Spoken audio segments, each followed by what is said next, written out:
Imaginez-vous entrer dans un restaurant très classe, très propre, très m'as-tu vu. Vous asseyez et là vous commandez l'entrée, le plat. Ensuite vous allez prendre un petit digestif, puis le pain, puis le dessert et vous allez vous faire bien plaisir. À la fin du repas, vous vous levez et sans crier garde, vous dirigez vers la sortie. Que va-t-il se passer à ce moment-là?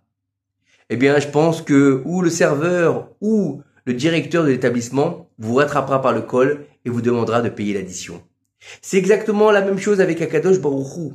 Il nous a donné le monde avec ses merveilles, avec ses fruits, avec ses légumes, avec son pain, avec sa viande. Et il nous dit, une fois que vous avez consommé tout ça, soyez gentils, payez l'addition. C'est quoi payer l'addition? Faire le Birkat Hamazon.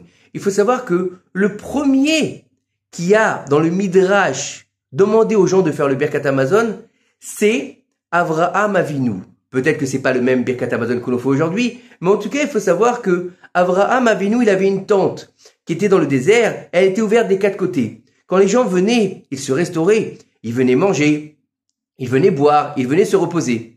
Et Avraham Avinu, une fois qu'ils avaient bien mangé, qu'ils s'étaient bien reposés, lui disait, allez, maintenant je vais y aller. Alors les gens lui disaient, alors Abraham plutôt disait aux gens, bien maintenant est-ce que tu peux remercier le Créateur qui t'a fait profiter d'un tel repas dans le désert?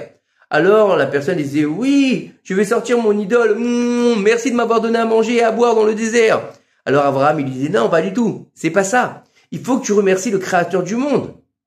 Alors tu vas remercier Hachem. Alors la personne disait, moi Hachem je connais pas, ça m'intéresse pas. J'ai pas besoin, laisse-moi tranquille, voilà, j'ai remercié mon idole, je m'en vais. Alors Abraham, il disait, si tu veux pas remercier, tu as payé. Comment je vais payer quoi? Il disait, tu as payé, tu as pris une entrée, un plat, un dessert, un petit café. Il y en a pour 10 000 shekels. 10 000 shekels, mais c'est très cher. Pourquoi c'est si cher? Parce que tu es dans le désert. Et dans le désert, il n'y a pas tout ça. Donc tu payes la rareté des choses. Et là, les personnes, qu'est-ce qu'elles faisaient? Elles remerciaient Akadosh Baruch Hu. En fait, il faut savoir que le Birkat Hamazon, c'est la seule prière qui est Deoraita, de la Torah, Ve'achalta, Ve'savata, Oberarta. Tu mangeras, tu seras rassasié et tu béniras. Il n'y a pas une autre bracha. Toutes les autres brachot qu'on fait, elles sont de nos sages. Le Birkat Hamazon, il est instauré de la Torah même dans la paracha de la semaine, la paracha de Haïkev. Et il faut savoir une chose, c'est que il y a plusieurs bénédictions dans le Birkat Hamazon qui sont en rapport avec plusieurs niveaux.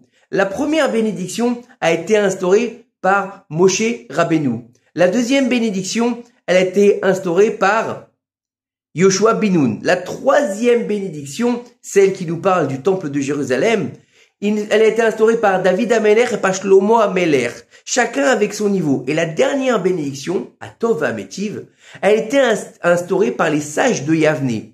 Dans quelle mesure? Dans la mesure où il y a eu ce fameux miracle de la ville de Bétar, qui ont été décimées atrocement par les Romains et qui ont décidé de ne pas enterrer leurs corps et ne pas donner aux gens la possibilité de les enterrer. Pendant 7 ans, ils ont pris ces corps et ils les ont mis autour de leurs vignes. Et ils ont interdit à quiconque de les enterrer. Et là, ils ont laissé les corps comme une muraille autour de leurs vignes. Et pendant 7 ans, c'est resté comme ça. Et après 7 ans, ils ont eu la permission de les enterrés. Et le miracle qu'il y a eu, c'est que les corps n'avaient pas pourri et ne s'étaient pas défraîchis. Et donc, de ce miracle-là et de fait de pouvoir enterrer les morts, les sages de Yavne vont instaurer la dernière bénédiction du Birkat Hamazon à Tov Ametiv. À Tov pour le fait qu'ils ne se sont pas disloqués et Ametiv, c'est parce qu'ils ont pu les enterrer. Et en fait, il faut savoir que le Birkat Hamazon, nos sages nous disent que c'est la plus grande ségoula pour avoir la parnassa. Tout le monde cherche des ségoulottes pour avoir la parnassa. Ils vont acheter l'ouverture du Echal à Rosh Hashanah, 10 000 shekels, 20 000 shekels, 30 000 shekels pour avoir la parnassa.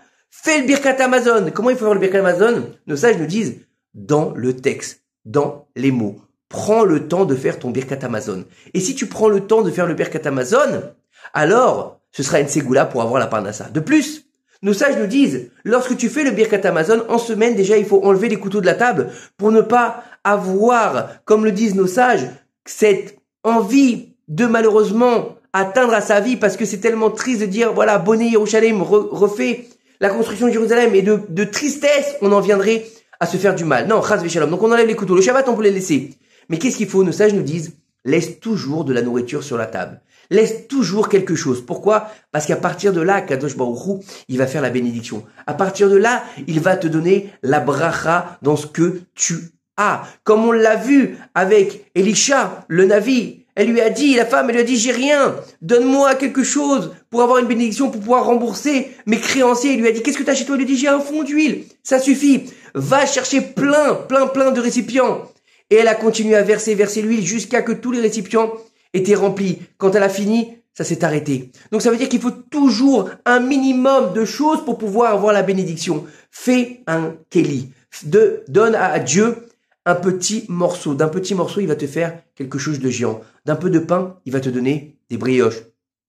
D'un peu de viande, il va te donner une dafina. D'un petit peu de légumes, il va te donner un msouki géant. Vous comprenez? Le lignan, il est là, c'est que la bénédiction, elle réside pas dans la quantité, elle réside seulement dans ce que tu vas laisser pour qu'Akadosh Baruch Hu, il ait un récipient pour pouvoir te le décupler, et le décupler, et le décupler, encore et encore. C'est ça la bénédiction. Faire Birkat Hamazon dans le livre, en regardant chaque mot, et en pensant à chaque fois que la première bénédiction, elle est de Moshe Rabbeinu.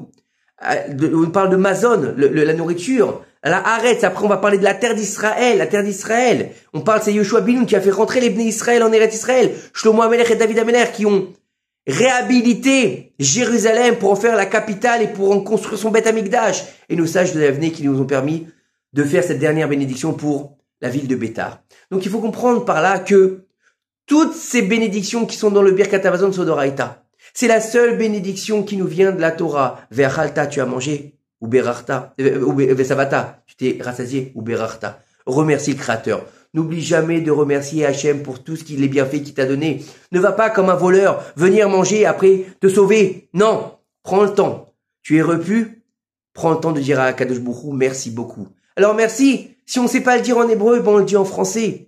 Si on peut le voir en phonétique aussi, ou bien dans la traduction. Mais ne pas oublier de dire merci à Hachem pour tous les bienfaits qu'il nous a donnés. Par la belle table qu'on a, pour le bon pain qu'on a mangé, pour le fait d'être rassasié.